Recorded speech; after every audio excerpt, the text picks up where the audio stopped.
കായലിനും കടലിനും നടുവിൽ നിലകൊള്ളുന്ന പുണ്യപുരാതനമായൊരു മഹാക്ഷേത്രമാണ് കൊല്ലം ജില്ലയിലെ കരുനാഗപ്പള്ളി ചവറപ്പന്മനക്കാട്ടിൽ മേക്കതിൽ ക്ഷേത്രം.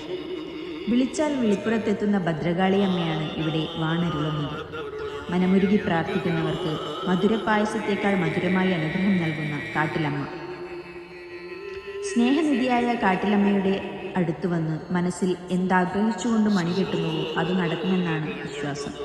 ക്ഷേത്രത്തിന് സമീപമുള്ള ആൽമരത്തിൽ പ്രത്യേകം പൂജിച്ചു നൽകുന്ന മണി കെട്ടുന്നത് ഇവിടുത്തെ പ്രസിദ്ധമായൊരു ആചാരമാണ്. ലോകത്തിന്റെ നാനാഭാഗങ്ങളിൽ നിന്നും വ്രതശുദ്ധിയോടെ എത്തുന്ന ഭക്തർ ക്ഷേത്രത്തിൽ നിന്നും പ്രത്യേകം പൂജിച്ചു തരുന്ന മണിയുമായി ഇവിടെയുള്ള പേരാൽ മരത്തിനു ചുറ്റും 7 തവണ പ്രദക്ഷിണം ചെയ്തതിനു ശേഷം മണിമരത്തിൽ കിട്ടുന്നതോടെ തൻ്റെ ഏതാഗ്രഹവും നടക്കും എന്നാണ് വിശ്വാസം. ഇങ്ങനെ 3 തവണ വന്ന് മണി കെട്ടണമെന്നാണ് വയ്പ്.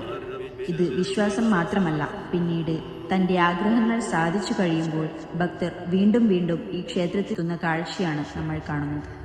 തുലച്ചു വരുന്ന കടലിൻ്റെ മണിനാദത്തിൽ പ്രതിധ്വനിക്കുന്ന ക്ഷേത്രം. ദാരികനെ വധിച്ച ഉഗ്രമൂർത്തി ഭാവമാണ് ഇവിടുത്തെ ദേവത. ഭക്തർക്ക് മാതൃസ്ഥാനത്താണ് അമ്മ. ചൈതന്യം തുളുമ്പുന്ന ദേവീ വിഗ്രഹം. ശതകോടി സൂര്യപ്രഭയോടെ സർവ ഐശ്വര്യപ്രദായിനിയായി രാജകീയ പ്രൗഢിയോടെ ഉൾക്കൊള്ളുന്ന പ്രധാന വിഗ്രഹം കൂടാതെ ഗണപതി, ദുർഗാദേവി, മൂർത്തി, യോഗീശ്വരൻ, മാടൻ തമ്പുരാൻ, യക്ഷിയമ്മ, നാഗദൈവങ്ങൾ തുടങ്ങി ഉപദൈവങ്ങളും ഇവിടെ കുടികൊള്ളുന്നു.